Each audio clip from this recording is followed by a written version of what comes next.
오늘 우리에게 주신 하나님의 말씀 요한복음 18장 25절에서 27절까지의 말씀입니다. 요한복음 18장 25절에서 27절까지의 말씀, 저와 같이 한 절씩 교독하시고요. 마지막 절을 같이 읽지요. 시몬 베드로가 서서 불을 쬐더니 사람들이 묻되 너도 그 제자 중 하나가 아니냐? 베드로가 부인하여 이르되 나는 아니라 하니, 대제사장 중 하나는 베드로에게 길을 잘 준 사람의 친척이라. 이르되 내가 그 사람과 함께 동산에 있는 것을 내가 보지 아니하였느냐? 같이요. 이에 베드로가 또 부인하니 곧 각이 놀라라. 아멘. 오늘 이 말씀을 가지고요, 하나님의 사랑에서부터가 시작입니다 하는 말씀으로 같이 말씀을 나눌 때, 오늘 우리 각자에게 주신 하나님의 음성을 듣는 귀한 시간 다 되실 수 있기를 바랍니다. 베드로는 아시는 것처럼 수제자였죠. 베드로는 하나님 예수님께로부터 특별한 사랑도 받았고 관심도 받았고, 그래서 아시는 것처럼 어디를 가든지 앞장서서 모든 일을 잘 감당했던 그런 사람입니다. 직업도 그러했지만 성격도, 그 기질도 이렇게 누구가 이렇게 막아설 수 없는 그러한 기질이라서 위기의 순간에도 예수님을 이렇게 보호하고 앞장서고 그랬던 모습들을 성경을 통해서 볼 수 있습니다. 근데 오늘 이 말씀에 보면 베드로가 그러함에도 불구하고 연약한 이 잊고 싶은 아픈 추억이 있는 것을 발견하게 되죠. 이 일을 통해서 베드로가 또 어떻게 변화되어지고, 그래서 이 말씀을 통해서 우리가 오늘 성찬식이 있는데 우리가 이렇게 성찬식을 대하면서 어떠한 마음으로 우리가 또 새로운 결단과 결심으로 나가야 될지를 한번 돌아볼 수 있는 그러한 귀한 예배 시간이 다 되실 수 있기를 바랍니다. 요한복음 13장 36절에 보면 이러한 말씀이 있습니다. 내가 가는 곳에 내가 지금은 따라올 수 없으나 후에는 따라오리라. 이렇게 말씀합니다. 예수님께서 성경에 보면 몇 번에 걸쳐서 내가 죽을 것이고 다시 너희를 이렇게 부활할 것이고, 그렇지만 그 이후에는 또 땅끝까지 이르러 내 복음을 전하는 일들을 너희가 감당해야 될 것이라 말씀하시는 것을 볼 수 있죠. 근데 그때에는 제자들이 그것을 듣고도 무슨 말인지 잘 알아듣지 못합니다. 여기에서도 예수님께서 베드로에게 내가 가는 곳에 내가 지금은 따라올 수 있을지라도 따라올 수 없지만 후에는 따라올 것이라 말씀하시는데, 베드로가 이 말씀에 대해서 무슨 뜻인지 잘 알아듣지 못합니다. 다만 따라올 수 없다고 하니까 베드로가 자신 있게 예수님에게 이렇게 말합니다. 주여, 내가 지금은 어찌하여 따라갈 수 없나이까? 주를 위하여 내 목숨을 버리겠나이다. 이렇게 단호하게 말합니다. 근데 이 이야기를요, 베드로의 지금까지 제가 베드로에 대해서 잠깐 설명드렸지만 그 전에 베드로가 예수님을 따라다니면서 했던 일들을 이렇게 쭉 보면 이 말은 진심이었을까요? 거짓이었을까요? 진심이었습니다. 베드로의 기질상, 성격상 이것만큼은 진심이에요. 예수님께서 지금까지도 예수님하고 내가 늘 같이 있었는데 무슨 말입니까? 내가 갈 수 없는 곳이, 목숨을 버려서 내가 주님을 따르겠다라고 했는데 갈 수 없는 곳이 어디 있습니까? 가겠습니다. 목숨까지도 버리겠습니다. 진심으로 베드로가 예수님께 고백한 내용이라 할 수 있죠. 여기에 보면 베드로는 주님을 사랑했죠. 사랑했음을 알 수 있습니다. 자신의 목숨까지 바쳐서 주님을 따르겠다는 이 각오는 예수님을 향한 베드로의 사랑의 고백이라고 할 수 있죠. 그러니까 사랑으로부터 시작된 충성, 의리라고 할 수 있습니다. 충신불사 이군이라는 말씀을 아마 들어보셨을 겁니다. 이거 보면 예전에 그 사육신이 떠오르지요. 성삼문, 하위지, 박백년, 6명의 이 사육신이라고 합니다. 이것은 그 자신들이 섬겼던 단종을 위해서 끝까지 목숨을 바쳤던 충신들을 일컬어 사육신이라고 그렇게 이야기하죠. 죽음을 각오하고 섬겼던 그러한 사람들입니다. 근데 이들이 왜 보면 무모할 정도로 자기의 목숨을 버리면서까지도 무모할 정도로 이 단종을 위해서 끝까지 목숨을 걸고 단종을 복위시키기 위해서 노력했는가 하는 것을 쭉 보면 여러 가지 사연들, 한 가지로 말하면 그것은 단종의 아버지인 세종대왕으로부터 그만큼의 큰 사랑을 받았기 때문입니다. 그래서 사람은 사랑의 이 은혜를 입으면 그 관계를 충실하게 지키고 싶어하는 마음이 생기게 되죠. 그래서 의리와 충성을 다하게 되는 것입니다. 물론 삐뚤어진 의리와 충성도 있죠. 그 방향이 잘못되면 목숨을 바쳐서 의리를 지키고 충성을 다하는 것이 잘못 사용되어지는 경우도 우리가 보게 되고, 또 자신의 유리한 상황과 이익을 쫓아서 환경에 따라서 그 마음이 움직이게 되기도 합니다. 아무튼 사람이 의리와 충성을 지킨다는 것은 쉽지 않은데, 이 사랑에서부터 시작되어지는 이 의리와 충성은 진심된 것이라 할 수 있죠. 그러한 면에서 이 베드로는 자신의 그 예수님께로부터 받은 사랑에서 시작된 의리와 충성의 고백을 오늘 드리게 되는 겁니다. 주를 위하여 내가 목숨을 버리겠습니다. 베드로는 보면 예수님께로부터 그만한 사랑을 받았죠.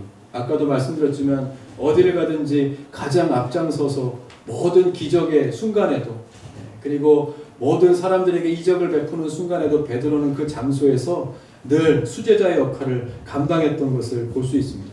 12명의 제자가 있었지만 예수님께서 모든 사람들을 다 데리고 다녔었던 경우는 별로 없습니다. 그러니까 3명씩 끊어서 베드로와 요한과 안드레와 이렇게 끊어서, 야고보와 요한과 이렇게 끊어서 데리고 다니시면서 말씀하셨던 경우가 많이 있죠. 그럴 때도 베드로는 항상 그 자리에 있었던 것을, 그리고 폭풍이 있는 바닷가에서도 오라 하는 말씀에 따라서 그 기적의 바다 위를 걷는, 물 위를 걷는 기적의 주인공도 이 베드로였습니다. 그렇게 보면 예수님께서 좀 이렇게 베드로는 특별하게 사랑하셨던 사람이구나 하는 것을 알 수 있죠. 베드로가 그것을 알았을까요? 몰랐을까요? 알지요. 왜 몰랐겠습니까? 내가 예수님으로부터 특별한 관심과 사랑을 받고 있다는 것을 베드로도 알았겠죠. 그러니까 어떠한 순간에든지 베드로는 앞장서서 예수님의 일들을 감당했습니다. 그런데 그렇게 해서 오늘 이렇게 고백하는, 사실 보면은 내가 주님을 위해서 목숨을 버리겠습니다 하는 것만큼 기특한 고백이 어떻겠습니까? 그죠? 말만으로도 고맙다 할 수 있죠. 그런데 재밌는 것은 예수님께서는 그 고백을 오늘 단번에 거절해 버리십니다. 요한복음 13장 38절에 보면 예수께서 대답하시되 내가 나를 위하여 내 목숨을 버리겠느냐? 내가 진실로 진실로 내게 이르노니 닭 울기 전에 내가 3번 나를 부인하리라. 이렇게 말씀합니다. 그러니까 예수님은 베드로가 앞으로 며칠 있다가 어떻게 될 것인지를 아셨다고요? 모르셨다고요? 아셨답니다. 다 아셨다. 베드로가 주님을 부인하게 될 것을 예수님께서는 아셨습니다. 그런데 한 가지 좀 아쉬운 것은 뭐냐면, 그래도 이렇게까지 고백하는데 그냥 다 아시니까, 예수님이니까 그래 한번 잘 해봐, 그래 어떻게 한번 잘해서 한번 미래를 바꿔봐, 좀 이렇게 하든지, 잘 믿어, 이렇게 얘기하실 만도 한데, 굳이 이렇게 주님을 위하여 목숨을 버리겠습니다 하는 이 상황 속에서 넌 아니야, 이제 나를 배반할 거야 라고 이렇게 충격적으로 말씀하시는 이유가 어디 있었을까? 뭐라고 생각하십니까? 그것은 다름 아닌 진정한 베드로를 위한 예수님의 마음 때문이었습니다. 베드로를 정말 사랑하셨기 때문에. 무슨 말씀인지 아시겠습니까? 베드로가 나중에 실패할 것을 아셨기 때문에, 우리가 얼마나 연약한 사람인 줄, 이렇게 내가 주님을 위하여 목숨을 버리겠습니다라고 단호하게 이야기하면서 말고의 귀를 막 잘라버리고 막 이랬던 사람일지라도 그 결단이 언젠가 무너지고 연약해질 것을 아셨기 때문에 예수님께서는 오히려 그 다음을 보시는 거죠. 딛고 일어서야 돼요. 거기에서 무너지지 않고 꺾어지지 않고 완전히 실패하지 않고 다시 일어나서 그 다음에 감당해야 될 하나님의 사역이 있기 때문에 그때 쓰임받는 자가 되기 위한 베드로를 향한 진정한 하나님의 사랑의 마음이 이 거절에 담겨 있음을 볼 수 있습니다. 여러분, 우리가 기도할 때 거절당할 때 있죠. 그렇게 간절하게 하나님 앞에 기도하고 이것만 되게 해주시면 내가 무엇이든지 하겠습니다라고 고백했던 기억들이 다 있을 겁니다. 들어주시던가요? 안 들어주시던가요? 그때 어떠한 마음인지 모르셨겠지만 지나고 나면 그때 하나님께서 오히려 내 마음보다 더 아프셨음에도 불구하고 참고, 그리고 그 순간을 이겨내야 그 그 다음에 더 하나님께서 계획하시는 바대로 나아갈 수 있는 자가 될 수 있다고 하는, 나보다 더 큰 하나님의 마음이 있다고 하는 사실을 믿는다고 하면, 여러분 그것에 대한 응답을 아직 못 받으셨어도 분명히 우리의 생각했던 것보다 더 큰 어떤 은혜의 열매로 여러분들에게 분명 응답해 주시는 하나님이신 것을 꼭 믿으실 수 있기를 바랍니다. 그래서 여기에도 보면 베드로를 향한 더 큰, 이렇게 목숨을 바치겠습니다 하고 베드로가 큰 사랑의 고백을 드렸지만, 사실 예수님께서 베드로를 사랑하는 그 사랑에 비하면 아무것도 아니었죠. 예. 그것보다 더 중요한 것은 예수님께서는 이 베드로가 나중에 더 크게 쓰임받는 사람이 되기를 바라셨다 하는 마음을 알 수 있습니다. 먼저 중요한 것 한 가지를 보면, 베드로에게 이렇게 거절하셨던 이유 중에 가장 큰 것 한 가지는 베드로가 이 베드로를 향한 예수님의 은혜를, 사랑을 깨닫길 바라셨습니다. 그러니까 예수님께서 잡히시고 베드로가 제사장집 뜰에 있을 때, 오늘 말씀의 배경은 그렇습니다. 이렇게 예수님이 잡혀가셨으니까 어떻게 되셨나 이렇게 기웃기웃 거리다가 어떤 여종이 베드로를 딱 알아보죠. 너도 이 사람의 제자 중에 한 사람이었다 이야기하니까 어떻게 합니까? 난 아니라고. 오늘 요한복음은 안 나오지만 마태복음에 보면 난 아니라고 그렇게 이야기하고 슬그머니 이렇게 빠져서 조용히 뒤뜰로 나아갔다고, 그렇게 도망갔다고 나옵니다. 그리고 글로 갔는데 거기에는 자기를 알아보는 사람이 없을 것 같은데 거기서 또 여자 하나가 알아봅니다. 그래서 마태복음 26장 71절에 보면 이 사람은 나사렛 예수와 함께 있었다, 내가 봤다, 그렇게 이야기합니다. 그러니까 어떻게 베드로가 맹세하여 이르되 나는 그 사람을 절대로 알지 못한다, 그렇게 또 부인합니다.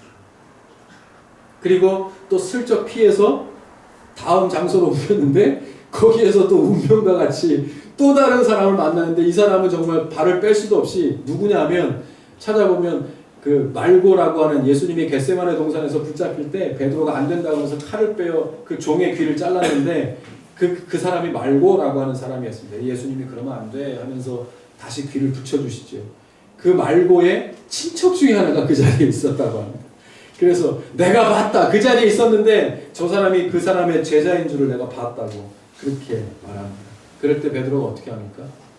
그래, 내가 거기 있었다, 이렇게 이야기하지 못합니다. 성경에 보면 더 완강하게 예수를 저주하며 부인하면서 말합니다. 저주하여 맹세하여 이르되 나는 그 사람을 도무지 알지 못한다. 그리고 그 자리를 박차고 나가버립니다.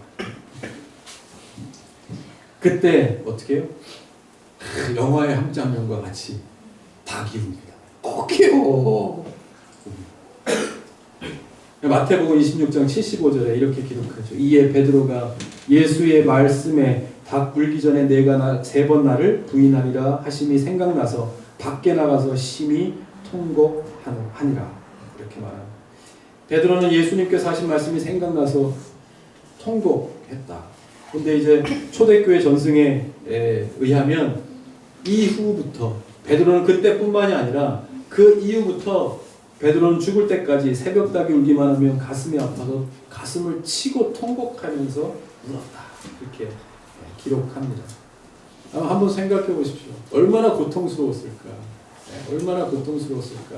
그것은 자신이, 사실 생각해 보면 내가 예수님께 한 고백이 쪽팔려서가 아니었을 겁니다. 다시 말하면 하나님께서 나를 그토록 사랑하셨는데, 주님께서 나를 그토록 인정해 주시고 사랑해 주셨음에도 불구하고 거기에 대한 결과가 이것밖에 되지 않는다고 하는 자신에 대한 연약함에 대한 통곡이었을 것입니다. 그죠? 여러분, 우리에게 이 시간, 이 시대에 우리에게 필요한 이 눈물이나 통곡이라고 하면 바로 이것이 아니겠습니까? 다른 것에 대한, 세상이 이런 것에 대한, 다른 교회가 이런 것에 대한, 다른 성도들이 이런 것에 대한 통곡이 아니라 내가 우리에게 대한 하나님의 사랑이 얼마나 충만하게 채워지셨음에도 불구하고 매일매일 그것을 잊어버리고 내 기술과 능력과 내 능력으로 살고자 노력하는, 그래서 또 넘어지고 엎어지고 실패할 때마다 주님 앞에 나올 때마다 붙잡아 주시고 세워주시고 품어주시고 다시 안아주시고, 그래서 다시 한번 일으켜주시는 그 하나님의 사랑 때문에 통곡해야 되는 사실이 지금 우리에게 필요한 현실이 아닙니까? 하는 겁니다. 베드로는 죽고 싶었을 겁니다. 그죠? 베드로는 죽고 싶었을 겁니다. 닭이 울 때마다 잠이 왔겠습니까? 살고 싶었겠습니까? 내가 어떻게 그럴 수 있었겠는가 하는 것에 대한 그 통곡의 삶을 살 수밖에 없었다 하고 그렇게 기록합니다. 여러분, 베드로는 아까도 얘기했지만 주님을 사랑했습니다. 베드로도 사랑했죠. 그만큼 관심과 사랑을 받았으니까.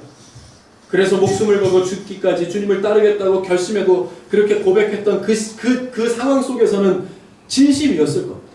진심이었을 거예요. 거짓은 아니었어요. 그런데 결과는 어땠습니까? 무너졌다는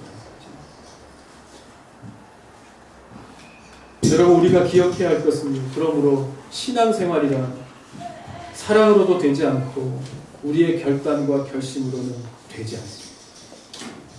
우리가 예수 믿고 승리하는 삶을 산다고 하는 것은 우리의 결단과 의지와 결심과 우리의 습관과 우리의 학력과 우리가 가진 것으로나 하나님께서 원하시는 온전한 목적을 이루는 삶을 살 수 있다. 성경에도 말씀하는 것처럼 마음은 원이로되 늘 육신이 약하기 때문이다. 그래서 행함이 없는 믿음은 소용이 없다고도 그렇게 말씀하죠. 여러분, 그러면 우리가 어떻게 우리의 생각과 마음과 결심을 이 땅 가운데서 온전하게 이루며 사는 삶을 살 수 있겠습니까? 오늘 그것 한 가지, 주님의 피와 살을 나누면서 다시 한번 우리의 삶의 새로운 결단과 결심, 그것이 우리로부터 시작되는 것이 아니라 이미 태초부터 내가 알기 전부터 나를 향하신 하나님으로부터 시작되어지는 결단과 결심으로 오늘 새롭게 우리의 삶의 발걸음을 시작하는 오늘 이 예배 시간이 다 되실 수 있기를 주님의 이름으로 간절히 축복드립니다. 중요한 것은 성령의 기름 부으심을 받는 것입니다. 우리로서는 할 수 없습니다. 성령의 기름 부으심을 받아야 합니다. 베드로는 3번 부인했던 이 죄책감을 이기지 못하고 부활의 주님을 여러분 만납니다. 베드로가 만나지 못한 것이 아닙니다. 나중에 막 숨어서 이제 우리가 어떻게 하고 이제 내일이면 군대들이 쳐들어와서 우리를 잡아가서 이제 예수 따라다녔다고 이제 십자가에 똑같이 못 박을 텐데 어떻게 살 것인가 고민하고 전전긍긍할 때 예수님이 그 자리에 찾아오십니다. 약속한 것 같이 죽었다가 다시 사신 예수님을 만났음에도 불구하고 기쁨이 없었어요. 기쁨이 없었어요. 왜? 그거보다 그 이전에 예수님을 배반했던 마음이 베드로에게 있었어요. 도무지 주님을 볼 수가 없었어요. 그래서 그 즉시로 주님을 만나고도 갈릴리로 도망가요. 갈릴리로 도망가고 그래서 자격 없다라고 생각했겠죠. 난 자격 없으니까 그래 주님이 살았으니까 다행이다. 그럼 나는 이제 평생토록 여기서 고기나 다시 잡으면서 그냥 평생 그냥 후회하면서 이 내 죄값을 치르면서 그렇게 살 것이라 생각했을 수도 있습니다. 그래서 다시 고기 잡는 인생으로 돌아가죠. 그러나 어떻게 했어요? 예수님은 다시 찾아오시고 거기까지. 네, 거기까지 다시 찾아오시고. 이거는 쉽지 않은 것 같아요. 저도 간혹 가다 보면 에이 그냥 에이고 그냥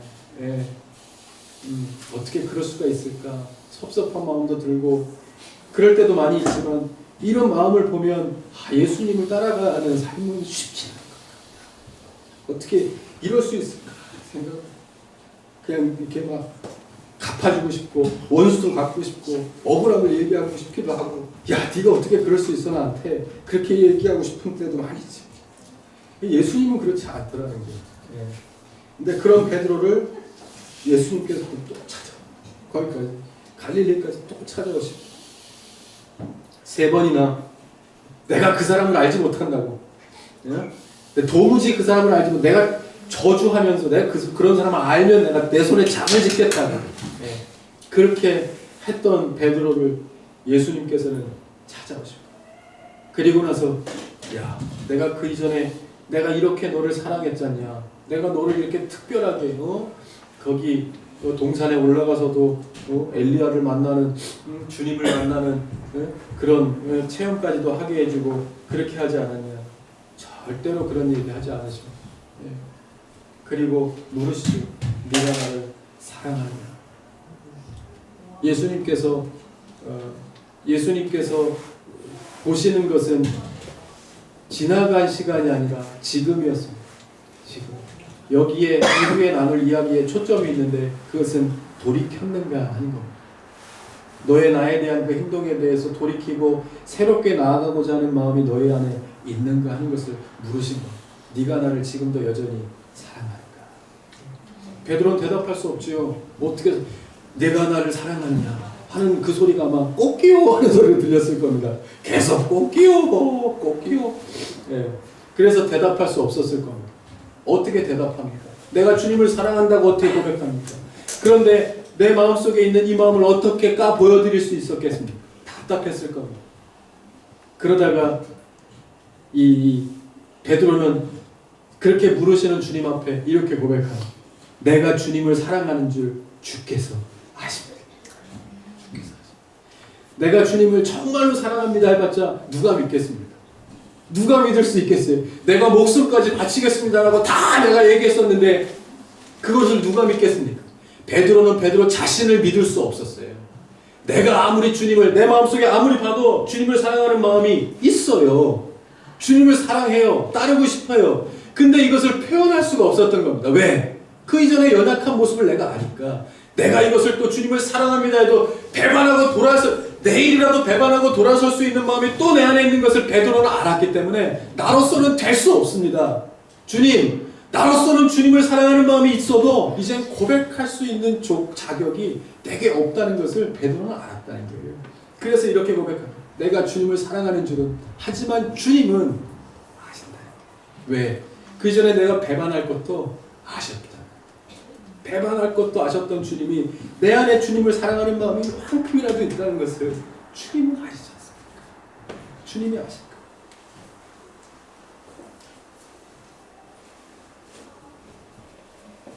우리가 신앙생활에서 승리하자 할 때 이 승리하는 삶, 승리할 수 있는 길이 무엇이겠습니까?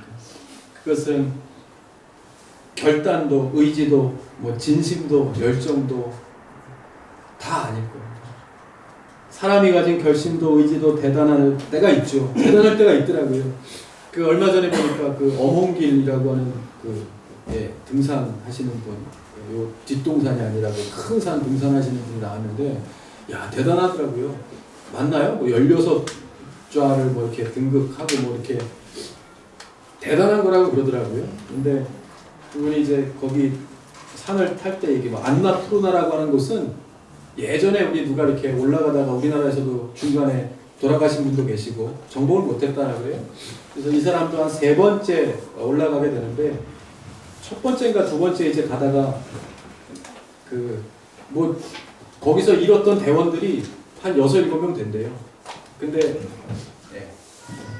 6-7명 된대요. 그런데 시신 수습이 안 되죠. 옛날에 우리 영화 나왔죠. 히말라야인가요? 에베레스트인가요? 영화 나왔을 때 그 시신 수습하러 갔는데 결국에는 그 대원은 잊을 수가 없어서 찾아서 데려와야 되겠다 해서 찾으러 갔다는 거예요. 그 정복하기 위해서 간 게 아니라 그 시신을 수습하러 가기 위해서 갔는데 꽁꽁 얼어붙어갖고 도저히 그 얼음 깨는 데만 몇 시간 걸려서 며칠 동안을 깨갖고 옮기려고 했는데 그 사람의 말로는 그래. 도저히 산이 그 사람을 놔주지 않더라. 그래서 나중에는 그 친구가 이제 여기에 묻힌 내 동료들과 함께 남겠다라고 하는 그 생각이 들더래요. 그래갖고 그냥 결국에는 놔두고 내려온다라고.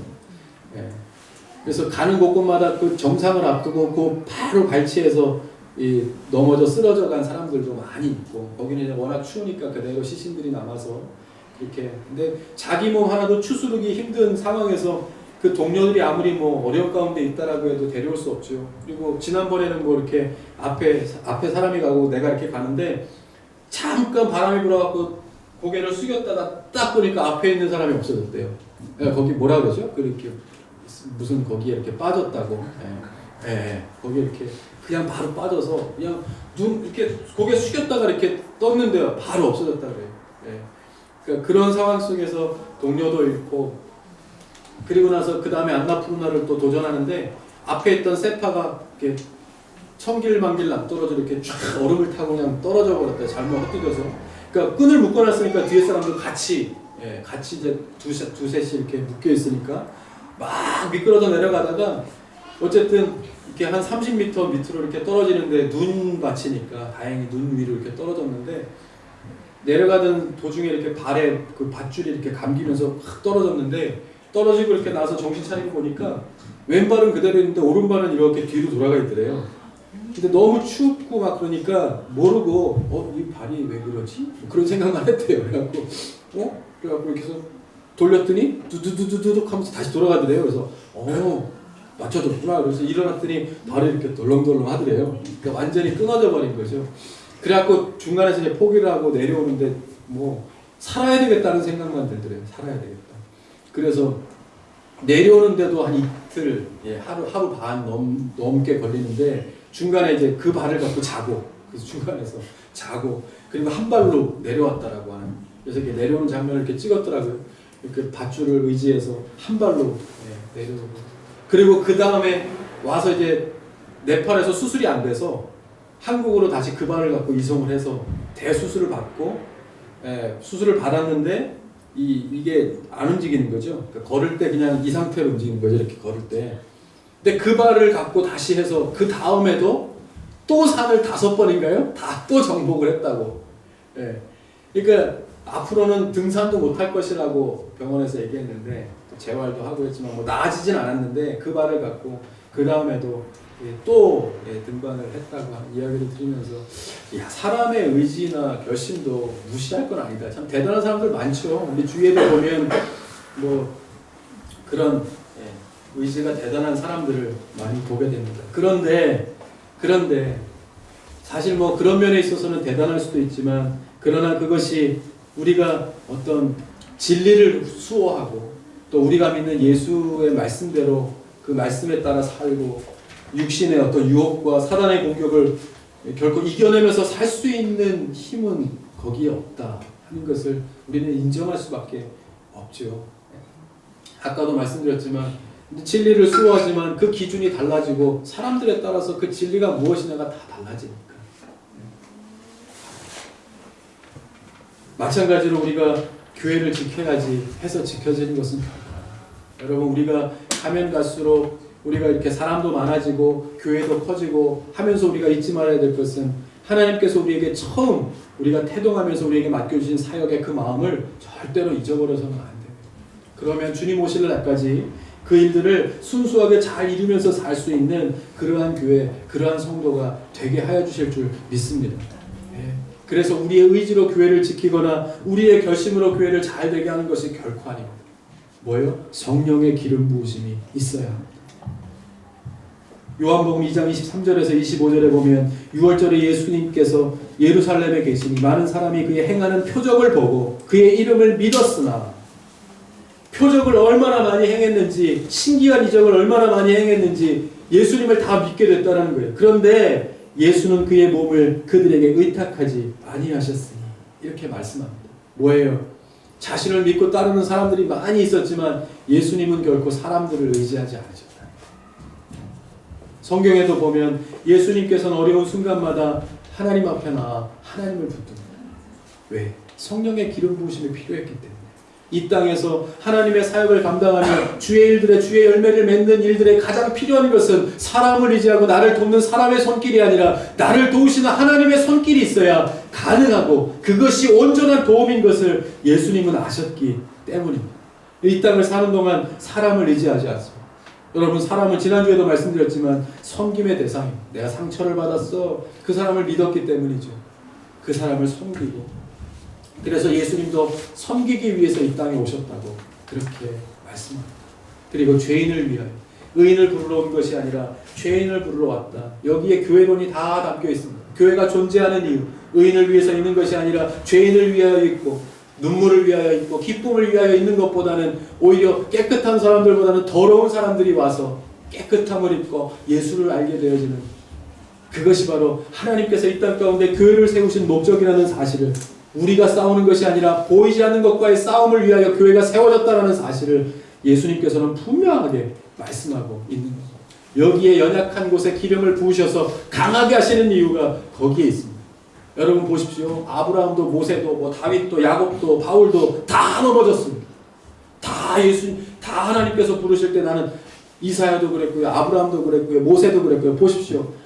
다 하나님께서 내가 너를 쓸 거야. 뭐에 쓰시려고요? 민족을 구원하는 일에 쓸 거야. 그랬더니 갑자기 모세가 더듬습니다. 저는 너 말을 잘 못하는데. 네. 그랬더니 괜찮아. 말 잘하면 내가 아론을 너의 형을 붙여줄 거야. 말 못하게.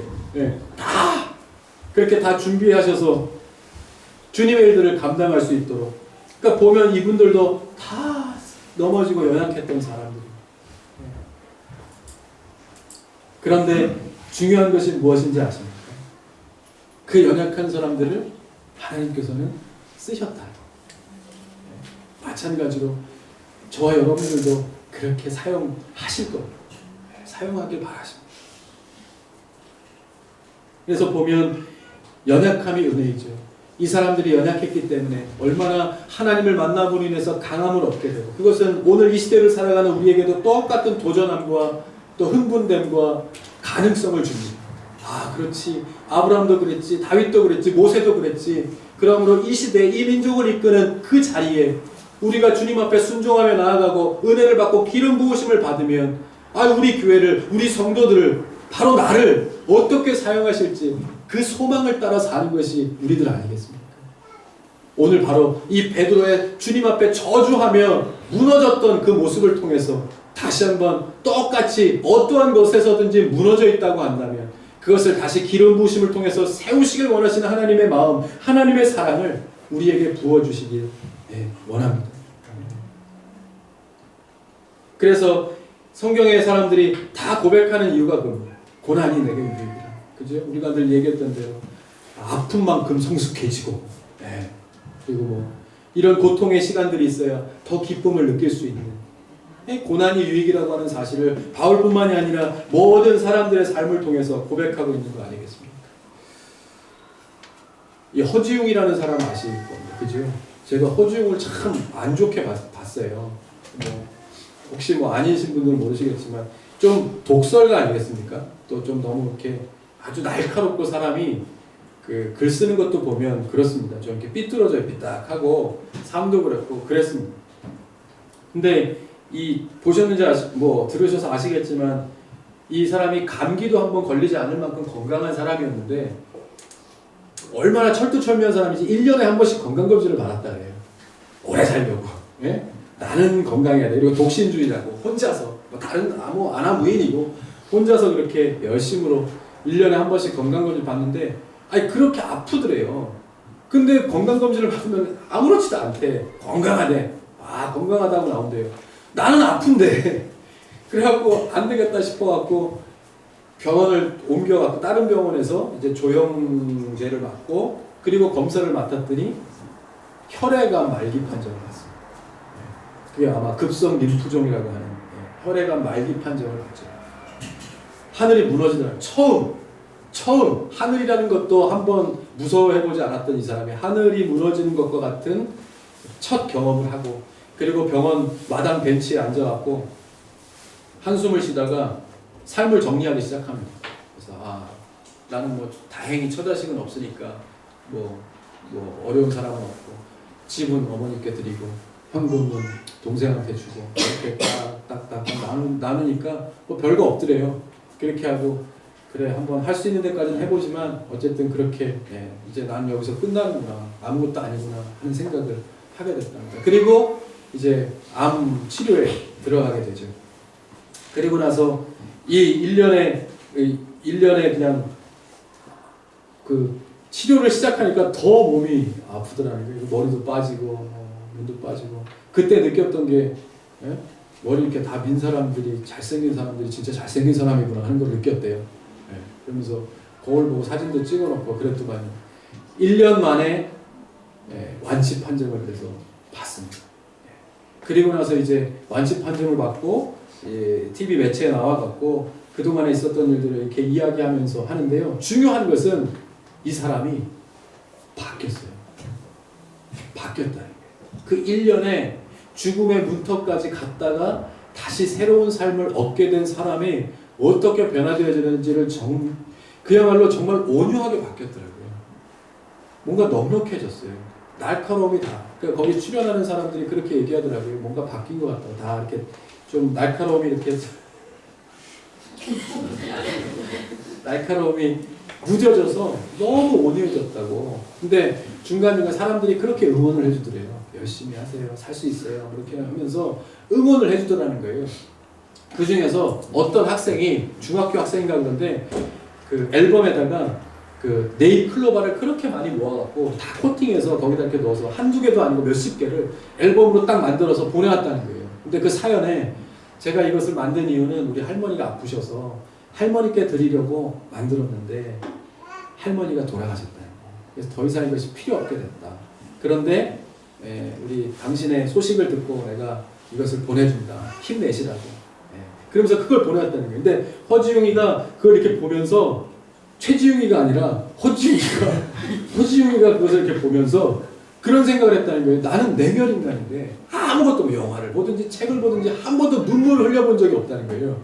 그런데 그거를 보면서 내가 왜 이러지? 그러면서 내 안에서 막 이 눈물이 막 흘러나더라는 거예요. 예. 그러면서 드는 생각이 왜 나에게 이런 관심을 주지? 저를 보세요.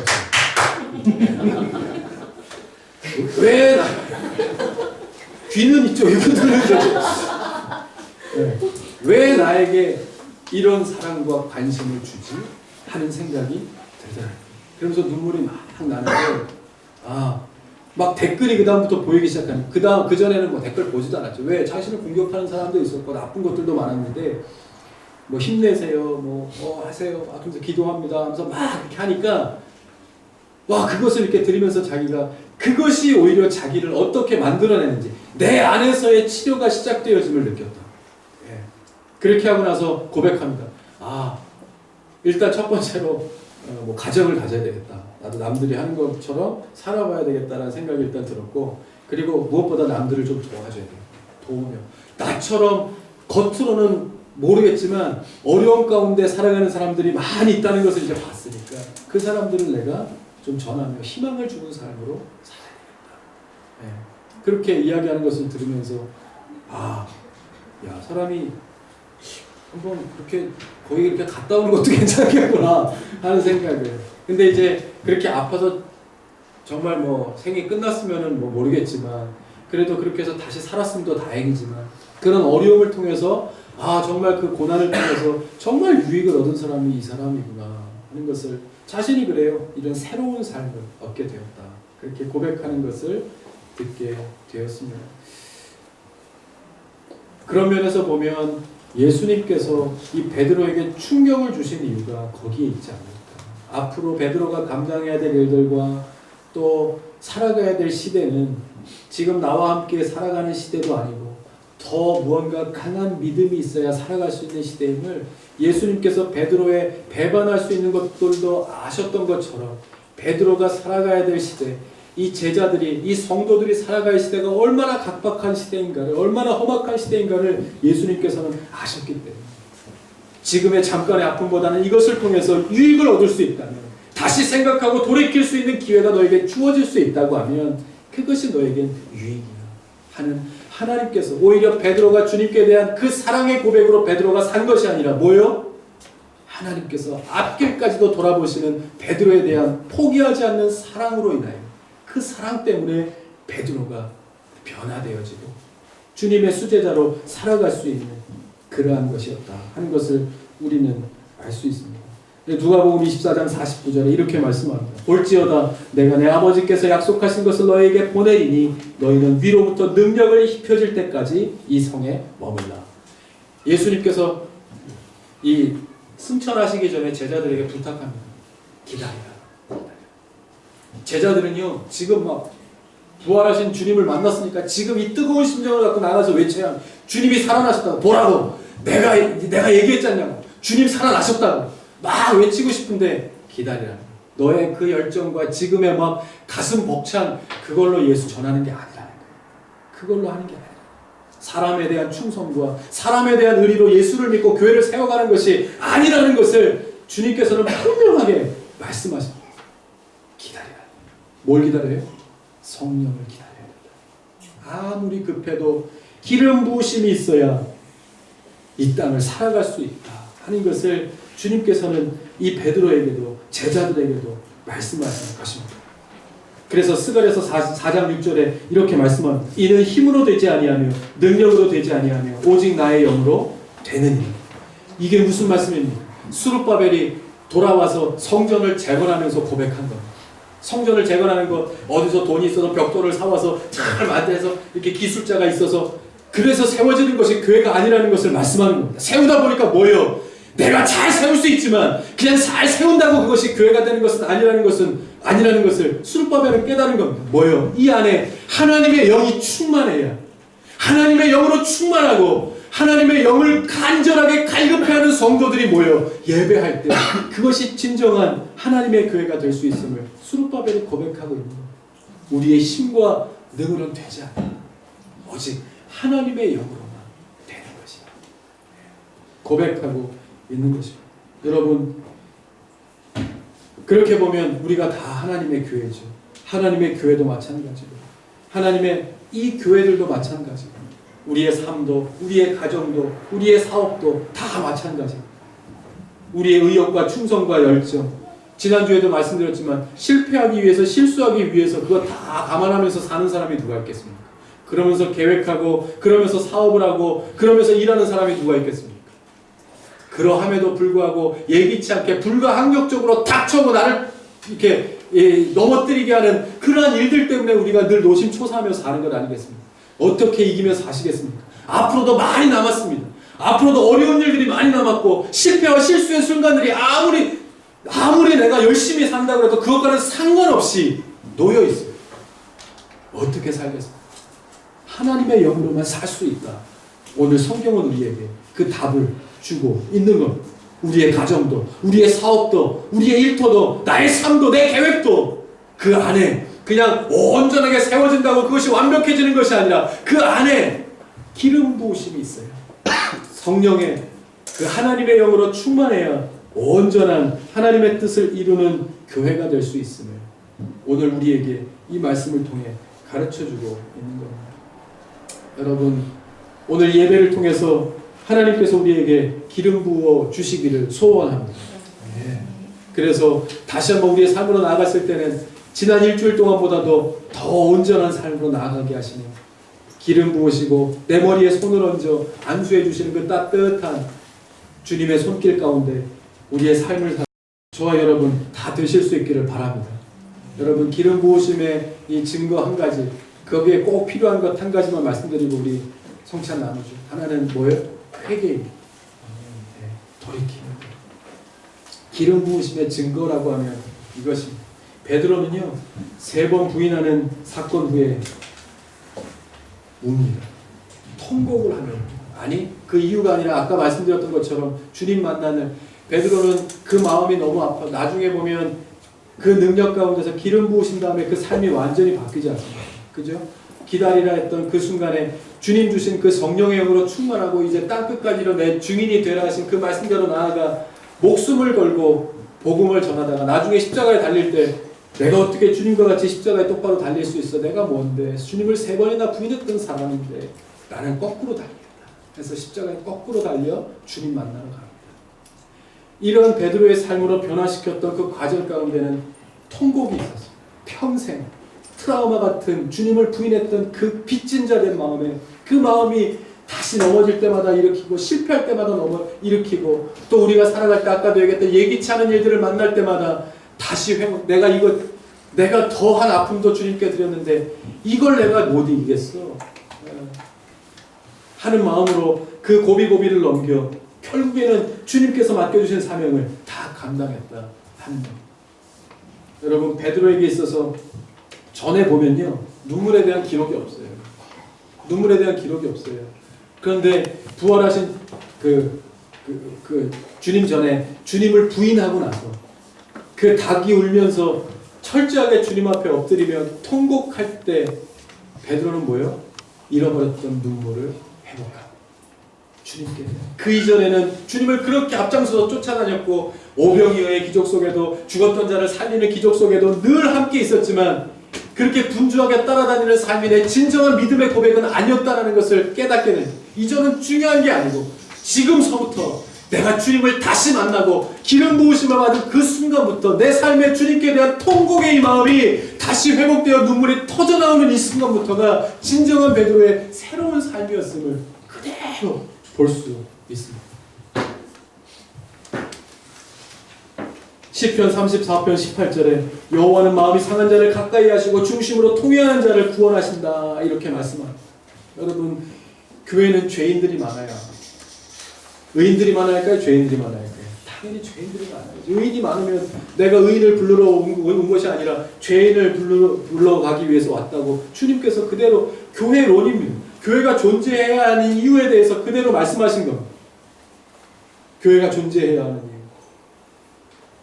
여러분, 죄인들이 있어야 은혜가 있고 눈물이 있습니다. 의인들이 있으면요, 의인들이 있어야 되겠지만 우리는 의인을 향해서 늘 변화되어가는 과정 가운데 있는 것이지 우리는 의인이 아닙니다. 의롭다 칭함을 받은 사람들이, 예수를 믿을 때 의롭다 칭함을 받은 사람들이지 우리가 우리로서만 의로울 수 없다는 겁니다. 그러므로 우리가 의롭다 했다는 것은 뭐예요? 교만하다는 겁니다. 주님이 없다는 겁니다. 그러면 거기에는 은혜가 없습니다. 눈물이 없죠. 내가 주님을 위하여 목숨을 바치겠습니다 해도 나가면 딴짓하는 사람. 그러한 교회, 그러한 성도는 능력이 있을 수 없죠. 그래서 교회 이곳에는 눈물이 있고 은혜가 있는 이유는 다 죄인들이기 때문에. 다윗이나 사울이나 별반 다를 것이 없었어요. 오히려 어떻게 보면 다윗이 더 나쁜 사람이죠.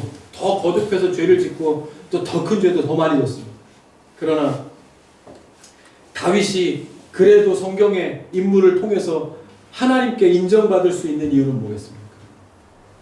회개했다. 그때마다 회개의 은혜를 구하고 회개의 은혜를 믿었던 사람이기 때문입니다. 가룟 유다는 잘못하여 그냥 목을 매달지만 이 베드로는 회개의 눈물을 통해서 자신의 삶을 돌이킵니다. 잘 기억해야 합니다. 죄가 우리를 무너지게 하는 것이 아니라 죄가 죄인 것을 깨닫지 못하는 것이 무서운 거는요, 자기가 무슨 일을 하는지 모르는 것이 무섭더라고요. 보면 화가 나는 건 잘못했는데도 자기만 잘못한 줄 몰라요. 그게 화가 나요. 물론 그 이면에도 그 기준이 무엇인가에 따라서 내가 잘못할 수도 있죠. 그러나 모든 사람들이 볼 때 이것은 잘못됐다라고 생각할 때 그 사람만 모르고 있다면 그것만큼 마음 아픈 것은 없죠. 그래서 어려운 교회도 가면 잘못한 사람은 없습니다. 다 교회를 위해서, 다 성도를 위해서 열심을 다할 뿐이지만 중요한 건 그 가운데 성령의 기름 부으심이 없다는 겁니다. 그러면 갈 길 몰라 방황하게 되어 있습니다. 내가 어디로 가야 할지, 무엇을 해야 할지 알려줄 수 있는 통로가 없기 때문입니다. 그래서 움직이면 움직일수록, 열심을 다하면 다할수록 교회는 점점 더 어려워집니다. 여러분, 우리 안에, 우리 중심에 아무리 열심히 막 뛰다가도 다시 돌아봐야 합니다. 내가 주를 위하여 하는 것인지, 내가 말씀을 듣고 움직이는 것인지, 성령의 기름 부으심을 끝까지 기다리다가 움직이는 것인지 우리는 항상 되물어야 합니다. 그렇지 않으면 우리의 열심이 오히려 더 혼란과 어려움을 야기할 수 있음을 기억해야 합니다. 필요한 것은 무엇입니까? 우리 안에 하나님의 영으로 충만한 십자가의 능력입니다.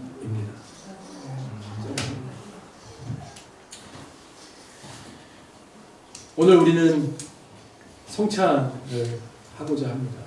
우리가 한 달에 한 번 하고자 했지만 그동안에 여름 사역 때문에 조금 공백기를 가지고 저희들이 오늘 다시 성찬을 하게 되는데, 성찬은 주님의 살과 피를 나눈다는 것은 무엇이겠습니까?